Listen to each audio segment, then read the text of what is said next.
C'est après Valérie. Je ne me souviens plus de son nom. Corinne? Euh, euh, René, je crois.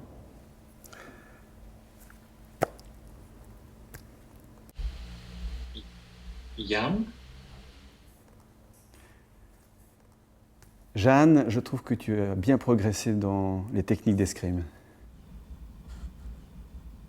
C'est la sœur de celle qui travaille à la pharmacie. Je pense que c'est Corinne avec ses cheveux blonds.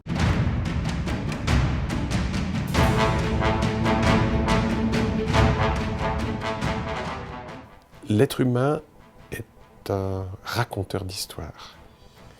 À Échallens 2018, il va y avoir une formidable histoire commune à raconter ensemble. Et c'est ce partage-là que j'ai envie de traverser avec beaucoup de monde et les gens de la région.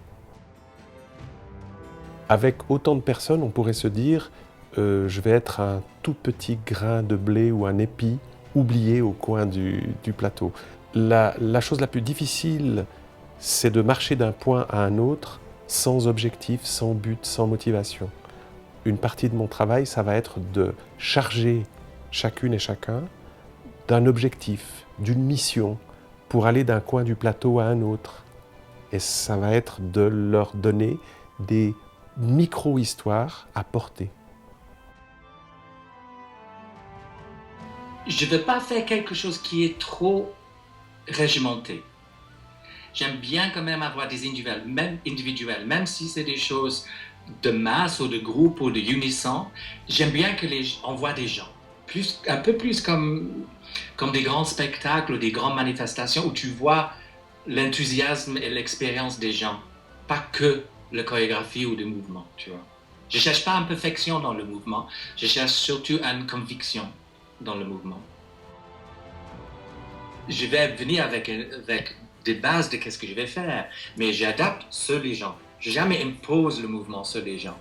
Je vois qu'est-ce que c'est la matière et les gens et les êtres que j'ai devant moi, et moi, mon travail, c'est de fournir quelque chose qui le mette en valeur.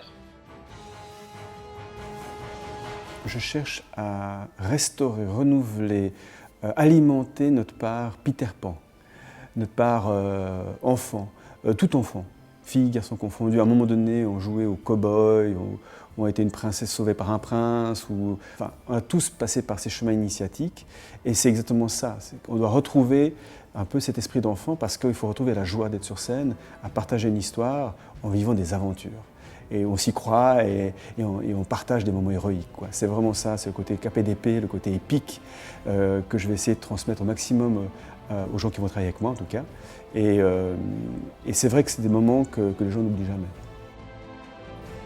Vraiment faire des combats qui vont être investis, qui vont être des cascadeurs suppléants, parce qu'il y aura aussi des cascadeurs, donc il y a les 3 comédiens, et il y aura normalement 3 ou 4, c'est encore à déterminer par la production, de cascadeurs professionnels de mon équipe.